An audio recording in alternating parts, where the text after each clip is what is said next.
Okay, everybody, welcome to Chapter 3.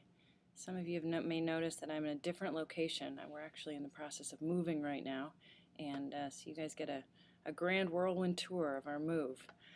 So this chapter, Chapter 3 on population and migration. Population geography is something that geographers study a lot. It's a very big subfield, and this chapter is packed with concepts. So this lecture will definitely not make up for actually doing the reading, but I'm going to try to introduce some of the terms and concepts, and then you guys can go in and read the case studies and specific examples of how these concepts are applied on the ground in actual places. So fundamentally, what is geodemographics? So geo, we all start to know now, is geography, the study of the Earth's surface.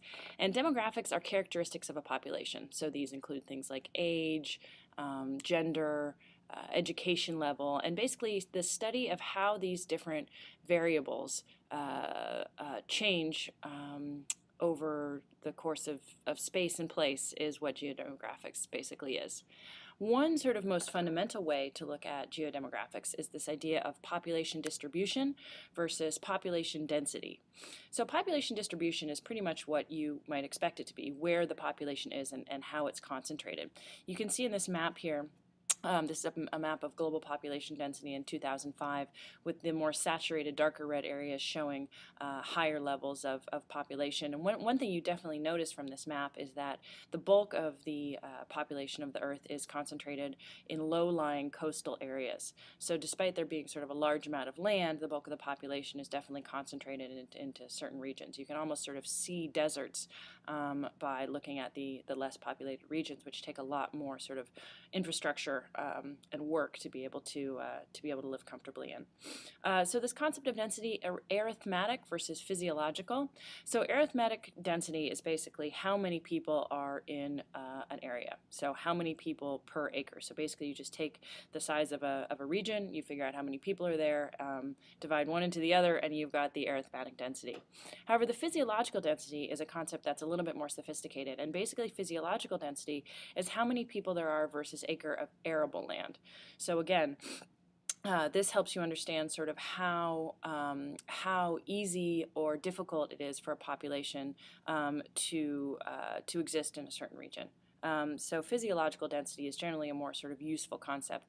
I would sort of challenge it to say that arable land is subject to debate. How much food can be produced from one region and whether or not an area can be farmed depends on technology and infrastructure and a lot of other things. So I don't think physiological density is kind of as clear-cut as the book makes it seem, but it's a more useful concept than arithmetic density for looking at population distribution. So another thing that plays into population, of course, is fertility. So there's two different terms, again, one more sophisticated than the other. The crude birth rate is basically how many births are there per 1,000 women. However, the total fertility rate, that looks at how many children a woman is expected to have over the course of her lifetime. And this is a more useful measure because basically it looks at women it takes this idea that, so with crude birth rate, basically, it looks at number of births per 1,000 women, but it doesn't say anything about those 1,000 women, whether or not they're in childbearing years, if it's a young child or an older woman. If the population consists of a lot of young children or older women, the crude birth rate might be low, but it might not say anything about the women of childbearing age. So, for instance, there could be not very many of them, but maybe they're having a lot of children. So the crude birth rate doesn't actually factor demographics in, whereas the total fertility rate looks at women over the course of their lifetime. Replacement level. So the replacement level is basically whether or not children are going to eventually replace their parents at the same level of population as their parents' generation. So the replacement rate is approximately 2.1 to be sort of an exact replacement, and that replacement level. It's 2.1 because some women die before they reach childbearing age. But they say that if each couple has 2.1 children, the population will remain stable. So there's a lot of different factors influencing fertility. It was once thought that poverty and high fertility were connected, but they've actually found that education, even if there is high levels of poverty, if there's often high levels of education, fertility rates can remain relatively low. High levels of fertility in regions where there is poverty and economic strain, though, can sort of be seen as insurance, especially if infant mortality is high. So, the chances are, if you have 5 children, but there's a high risk of infant mortality, you sort of are more likely to be able to see children to adulthood. And in certain cultures, parents aren't expected to have their own sort of social security or have provided for themselves in their later years. So having children is sort of a form of social insurance. Population control policies. So in some regions, I think China's one-child policy that was started in the 1980s is one of the most famous, and that's also this is the idea that it was a way of federally mandating that China's population sort of return to replacement level. Another one in France, the replacement level is 2 in France, which doesn't seem very high, but it's actually really high for European nations. And it's seen that pronatal, there's antenatal and pronatal policies. So the antenatal policies are policies that are seeking to reduce population levels, and pronatal policies are seen as increasing them. And so in France, these pronatal policies, these pronatal policies, things like subsidized paternity leave and laws that make it so women can't get fired when they are on maternity leave, subsidized daycare. So all these things that make it sort of having a children to be something that's not sort of a drawback for one's career or one's sort of economic and social status. So those are pronatal policies. So let's see. Population control in China, we talked a little bit about the one-child policy. There's some more in it in the book. Some of the implications I think we know is that there's definitely a preference for male children, and so there's been a move to the government's really sort of tried to crack down on voluntary abortions when couples find out that they are having a girl, and I know that there's sort of high levels of adoption rates for girls in China. But it seems as though the one-child policy has been changing a little bit. It was really strict in urban areas, but now sort of, I guess, in some regions, like in Shanghai in 2009, they're actually encouraging couples to have 2 children because of the declining population. So mortality. So again, sort of like the crude birth rate, the CDR is the crude death rate. So this is basically the number of people who die in a given year in 1,000. So in the highest you can find are places in sub-Saharan Africa, such as Lesotho, and that's in the 20s. There's no region now that's globally, there's no country above 23, but in places like Qatar and Kuwait can be like 1 or 2 per 1,000. And this also has to do, so while the crude death rate, again, it sort of says crudely how many people are dying per 1,000, two factors that are sort of help you better understand quality of life concerns are life expectancy and infant mortality. So life expectancy is how long an individual is expected to live, and infant mortality is how many children are expected to die before reaching childhood. So when life expectancy is high and infant mortality is low, that generally leads to a higher quality of life, and sort of better explains sort of quality of life as it relates to mortality than the crude death rate. The crude death rate basically, if you've got a lot of elderly people, your crude death rate is going to be high, but if it's a long life expectancy and low infant mortality, it still may sort of be reflective of a society that's doing pretty well by objective standards. So population change and composition. So population pyramids are little information graphics, such as this one here, that sort of show you how a population is distributed amongst age groups. So let me see, I think the next slide has a better, well, I guess we'll look at this one. So here, there's a lot of them in the book. And basically what it shows here is the younger ages are at the bottom. So I think this is 0 to 4, and then 5 to 9, and then 10 to 14. And the older ages are at the top. And basically if you add up both of these sides, the left side is the male and the right side is the female. If you add all of this up, it will consist of 100% of a given population. So this doesn't say how big a population of a country is. It just assumes that the population is 100% and shows the distribution of different groups. So you can see in this population, there are a lot of young people. It looks like the birth rate is very high and a relatively smaller number of older people. So these can also be looked at. So the age dependency ratio, this is an important concept because, and it's a reason that geographers like these population pyramids, because what the age dependency ratio looks like, what it says is how much of the population is dependent on the rest of the population. So, working age could be sort of, basically it depends, but from your late teens to your 60s. And you can imagine, for instance, that if you have very high levels of male and female elderly people and very high levels of people who are below the working age, they're going to be depending on all these folks in the middle for sort of goods and services and quality of life stuff. So that's not what this population pyramid shows, but the population pyramids are something that help geographers sort of understand the age dependency ratio. The sex ratio here, these are split into male and female, and you can see here, this is in the Middle East. You can see here there's a lot more working age men in the UAE than there are women. The reason for this is because a lot of these folks are migrants who have moved from other regions to find work. So you can see that this is sort of imbalanced with respect to gender. So the rate of natural increase, so this is basically how fast a population grows over time. And another way of looking at this is looking at the population doubling time. So how long will it take a given population to become twice as big? What are the implications of an extremely short doubling time? I'll let you think about that. I think the answer is somewhat predictable. But you can surmise that there are some sort of real challenges to a nation if its population doubles really quickly. The demographic transition model. So basically, this was I don't remember what the name of the theorist who came up with this was. Let me see. Does the book say? It doesn't reference it. That's a little weird. But anyway, so the demographic transition model basically shows how most generally a place will change over time with respect to sort of industrialization and urbanization. So you can see here in stage 1 of the demographic transition model, both birth rates and death rates are high. So this is sort of the longest stage. You've got really short life expectancy, maybe 30 years old. You've got high mortality of all ages. You've got high infant mortality. And basically by sort of having more children, couples increase the likelihood of at least one or two of them reaching to adulthood.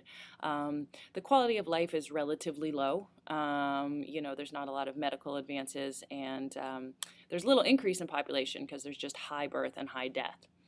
So the second stage, this is sort of early industrialization. There starts to be some access to medical care and, maybe, more consistent food supply. So you can see that the birth rate starts going up and the death rate starts going down. So, cleaner drinking water, things that make it easier for populations to increase. Some of the contemporary examples are Saudi Arabia. Well, that's interesting. These are interesting examples.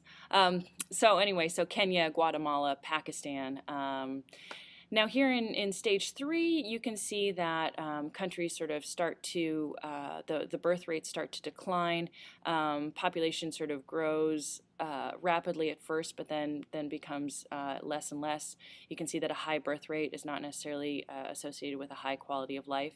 And then here in post-industrial, women tend to be more engaged in the workforce. There's more economic stability. Children aren't necessarily the only sort of guarantee of good livelihood, and so it sort of drops. There's higher levels of education. So industrialized nations such as Canada, China, Germany, and the U.S. tend to be in stage 4. So that's the demographic transition model. And when you are sort of looking at different countries, it's good to think about that to sort of make sense of where they are and where they might be going. And there's no necessary sort of guarantee that a region will move through all these stages, but looking at post-industrial areas have shown that all post-industrial areas tend to have gone through the first 3, but there's no guarantee that all countries will advance. Population environment interactions. So Malthusianism. Thomas Malthus was a guy who basically theorized that there were fundamental natural limits to growth, and a lot of these were sort of based on food availability. And he was sort of very controversial when he proposed his ideas. And however, there still are a lot of folks now who call themselves neo-Malthusians who really advocate for strong population control and voluntary limiting of global populations. Let me see what the next. So neo-Malthusians sort of believe that there's a fundamental carrying capacity. However, there is a sort of competing theory opposing the neo-Malthusians that's called cornucopianism. And basically cornucopianism is this idea that more children basically create more human ingenuity, and more human ingenuity will be able to come up with solutions to sort of what are seen to be fundamental limits. So basically, neo-Malthusians believe that, as more children are born, they will come up with ways to sort of intensify crop growth and make it so that they will overcome these sort of theoretical natural limits. Food insecurity. So one thing that's important to remember with respect to Malthusianism and cornucopianism, and this is something that political ecologists have talked about a lot, is this idea of food availability and access. So one critique of the Malthusians is they say, well, if you're saying there's these sort of fundamental limits, you assume that all people have access to food, that it's not so much an ability to access food, but basically there's this much rice, and if you give this much to this many people, they will or they won't have enough. And so other geographers have highlighted this idea of sort of food insecurity, or basically conflict or infrastructural problems or unstable government making it hard for people to get food. So a lot of these sort of cornucopians would say, it's not so much that we don't have enough food, but there needs to be sort of better access to food, and it's basically not as simple. So the book poses the question, is food security, insecurity preventable? Why or why not? Well, that's tough. I'll let you think that over. Tell me what you think.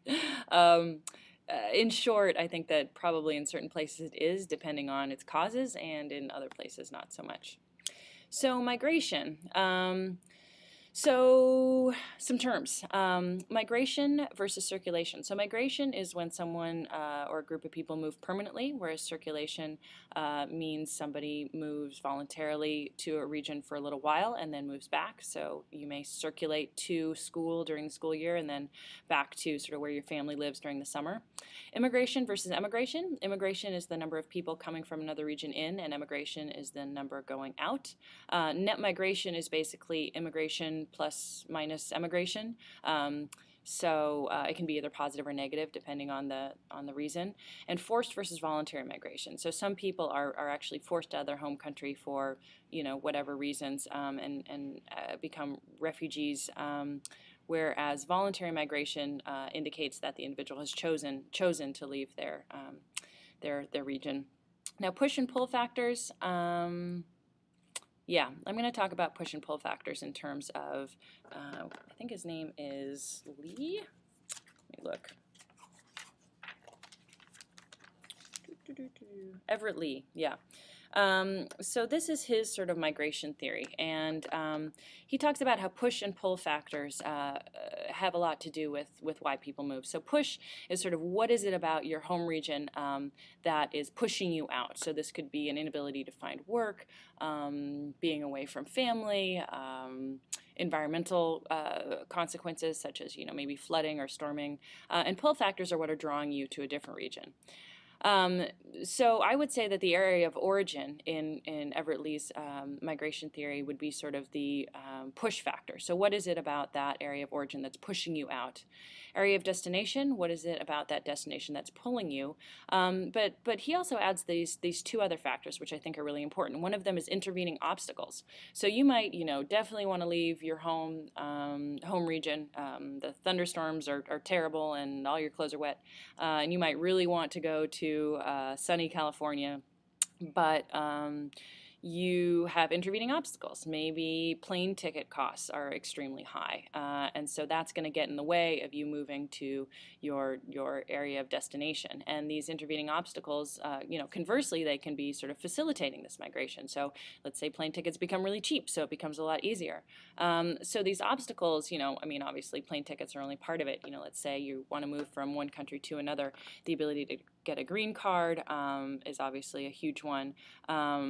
And then, of course, there are personal factors. So your sort of, level of confidence, your level of desire, your sort of motivation. There's a lot of different personal factors that sort of, would cause somebody or not cause somebody to move. Oh, and this is the graphic in the book that describes what I just talked through. So you can look at that more. So this lecture is getting long, so I'm not going to talk too much more about these actual specific regions, but I urge you to go into the book and read up on these different patterns of global migration. They go through the US, Latin America, Europe, Africa. This concept of the brain drain is really important, so I would go and read up on that. And Asia. And yeah, so that's a very, very quick tour through population and migration. And these are definitely themes to sort of think about while you, depending on what your free read book is, and later in the course as we do some of the other exercises. These are definitely big sort of geographic concepts that are usually happening in the background when other parts of human geography are being discussed. All right, I think that's it.